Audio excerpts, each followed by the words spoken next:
Големата жега и високите температури наведуваат на тоа да се консумираат пијалоци кои ќе ве освежат.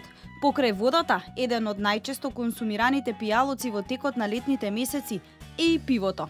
Ова е пијало кој има повеќе од 400 видови и најмногу изградени брендови, и тоа во Белгија.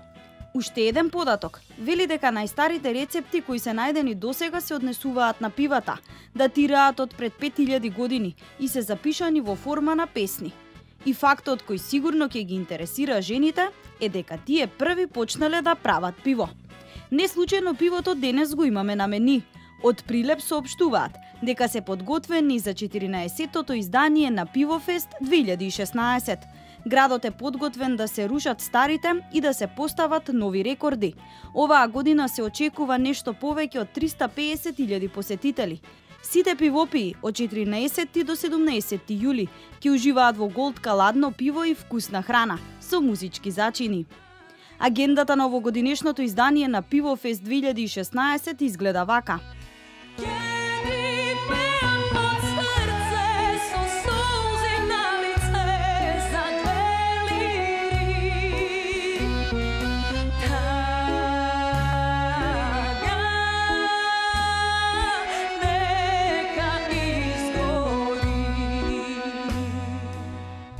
Иако доаѓа од градот на конзулите, вечниот ривал на Прилеп, изгледа овој пат ќе ги сруши сите оние анегдоти кои се пишуваа и раскажуваа за овие два града. Овој пат Каролина Гочева ќе ги спои Битола и Прилеп.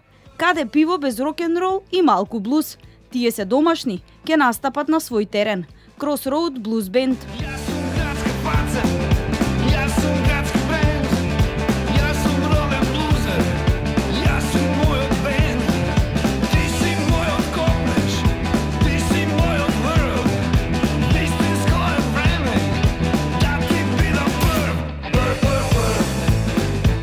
Има гости од соседството, ска панк бендот, самостални референти, Парни Ваљак, нешто и покомерцијално како Тропико бенд, Харима Тахари, Александра Радович.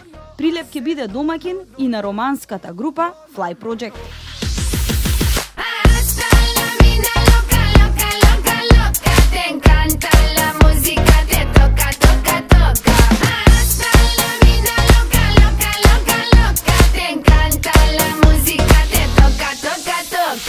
И уште неколку имиња кои ќе бидат задолжени Пивофест оваа година да звучи одлично.